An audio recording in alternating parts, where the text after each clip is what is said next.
TNPSC group 4க்கான notification April 25 announcement பண்ணுறாங்க. கண்டிப்பாக வரும் நோட்டிஃபிகேஷன் எல்லாரும் அப்ளை பண்ண ஸ்டார்ட் பண்ணியிருப்பீங்க. டெஸ்ட் பேட்சுக்கு எல்லாம் தேடிட்டு இருப்பீங்க. நம்ம ஜிகே டெஸ்ட் பேட்ச் அனௌன்ஸ்மெண்ட் இந்த வீடியோவில் பார்க்க போகிறோம். ஏற்கனவே மேக்ஸ் டெஸ்ட் பேட்ச் அனௌன்ஸ்மெண்ட் பண்ணியாச்சுங்க. இந்த ஜிகே டெஸ்ட் பேட்சுக்கு ஃபீஸ் எவ்வளோ, ஃபுல் டீட்டெயில் ஷெடியூல் பற்றியான ஃபுல் அப்டேட் இந்த வீடியோவில் இருக்குங்க. ஃபீஸ் எவ்வளோனா 150 ருபீஸ்ங்க. இது வந்து 2 மந்த் டியூரேஷனுங்க. மே ஜூன் இந்த 2 மந்த்தில் உங்களுக்கு டிஎன்பிசி குரூப் 4க்குள்ள எல்லா டாப்பிக்குமே கவர் பண்ணி கொடுத்துரும். டெஸ்ட் பேட்ச்ல உங்களுக்கு இதுல என்னென்ன கொடுப்போம்னா வேர் டு ஸ்டடி மெட்டீரியல் கொடுப்பாங்க. இம்பார்ட்டன்ட் நோட்ஸ் எல்லாம் ஒரு 1 or 2 சென்ட் பண்ணுவோம். ஓகேங்களா?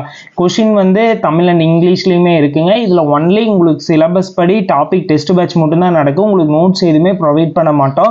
உங்களுக்கு இது டெஸ்ட் கொஸ்டின் எப்படி இருக்குன்னா ஒரு 25 கொஸ்டின் இருக்குன்னா ஒரு 10 to 20 கொஸ்டின் இம்பார்ட்டன்ட் கொஸ்டின் இருக்கு. 5 கொஸ்டின் ப்ரீவியஸ் கொஸ்டின் இருக்குங்க. அப்கமிங் டேஸ்ல உங்களுக்கு வந்து முடிஞ்ச அளவுக்கு நாங்களே பிவிக்யூ ரெடி பண்ணி கொடுத்தாலும் ப்ரொவைட் பண்ணிடுவோம். கரண்ட் அஃபேர்ஸ் வந்து கடைசி மந்த் எண்டிங் போது, ஜூன் எண்டிங் போது உங்களுக்கு கரண்ட் அஃபேர்ஸ் கொடுத்துருவோம். நீங்க ஜாயின் பண்ண வில்லிங்னஸ் இருந்தால் மறக்காம கமெண்ட் பாக்ஸ்ல கமெண்ட் பண்ணுங்க. ஃபர்தர் டீடைல் குரூப் அட்மின் சைட்லேருந்து சென்ட் பண்ணுவாங்க. இதை விட்டா இனி மறுபடியும் டெஸ்ட் பேட்ச் வராதுங்க. இது எப்போ ஸ்டார்ட் பண்றோம்னா நம்ம வந்து மே 1ஆம் தேதியிலேருந்து ஸ்டார்ட் ஆயிருங்க. இந்த ப்ராசஸ் 2 மந்த் தான் இருக்கும்.